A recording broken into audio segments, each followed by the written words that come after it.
بسم اللہ الرحمن الرحیم۔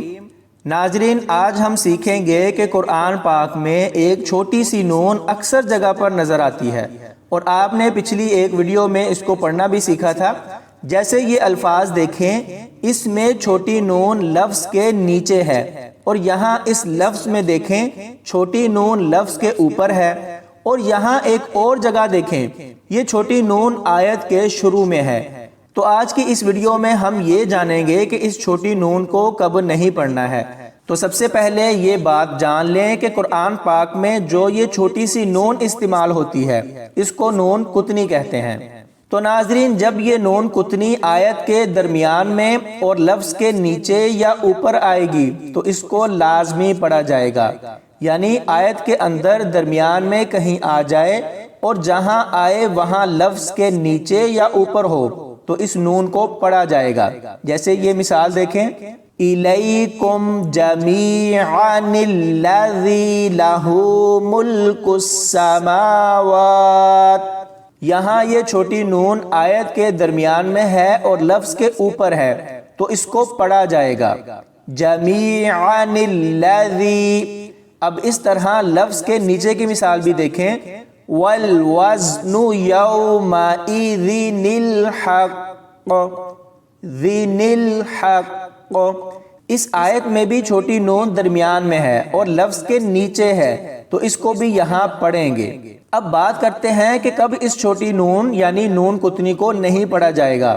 تو ناظرین، جب بھی یہ نون آیت کے شروع میں یا آخر میں آ جائے تو اس کو نہیں پڑھیں گے، لیکن شرط یہ ہوگی کہ پچھلی آیت کو اس آیت کے ساتھ ملا کر نہ پڑھا جائے۔ اس کو مثالوں سے سمجھتے ہیں۔ یہاں یہ نون اس آیت کے شروع میں ہے تو اگر ہم پچھلی آیت کو اس آیت کے ساتھ ملا کر نہیں پڑھتے تو یہ نون نہیں پڑھی جائے گی۔ مثلا وَيْلٌ لِكُلِّ هُمَزَةٍ لُمَزَةٍ الَّذِي جَمَعَ مَالًا وَعَدَّدَهُ۔ اگر تو ایسے پڑھا پھر نون کو بالکل بھی نہیں پڑھنا، لیکن اگر ہم ملا کر پڑھتے ہیں، مثلا وَيْلٌ لِكُلِّ هُمَزَةٍ لُمَزَةٍ الَّذِي جَمَعَ مَالًا وَعَدَّدَهُ تِلُّمَزَةٍ الَّذِي۔ تو ایسے ملا کر پڑھنے میں اس چھوٹی نون کو لازمی پڑھا جائے گا۔ اور اکثر لوگ ایک غلطی یہ بھی کر جاتے ہیں کہ جب وہ اس آیت کو شروع کرتے ہیں تو یہاں اس چھوٹی نون سے شروع کرتے ہیں، یعنی الذی جمع، تو یہ بالکل غلط ہوگا۔ آیت شروع کرتے ہوئے چھوٹی نون کو نہیں پڑھا جائے گا اور خالی الف پر زبر لگا کر پڑھیں گے، کیونکہ الف کے بعد لام ہے تو یہاں زبر لگے گی۔ الذی جمع۔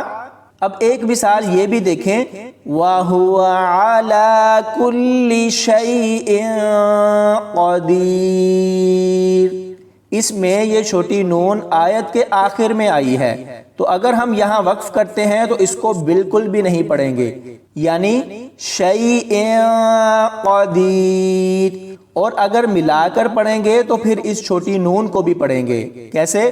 وَهُوَ عَلَى كُلِّ شَيْءٍ قَدِيرٌ الَّذِي خَلَقَ الْمَوْتَ وَالْحَيَاةَ قَدِيرٌ الَّذِي۔ تو ناظرین، ہم نے آج اس ویڈیو میں نون قطنی یعنی چھوٹی نون کے بارے میں جانا ہے کہ اگر چھوٹی نون آیت کے درمیان میں لفظ کے اوپر یا نیچے آ جائے گی تو اس کو پڑھیں گے، اور اگر آیت کے آخر میں یا شروع میں آئے گی تو اسے نہیں پڑھیں گے، بشرط یہ کہ ان آیتوں کو ملا کر نہ پڑھا جائے۔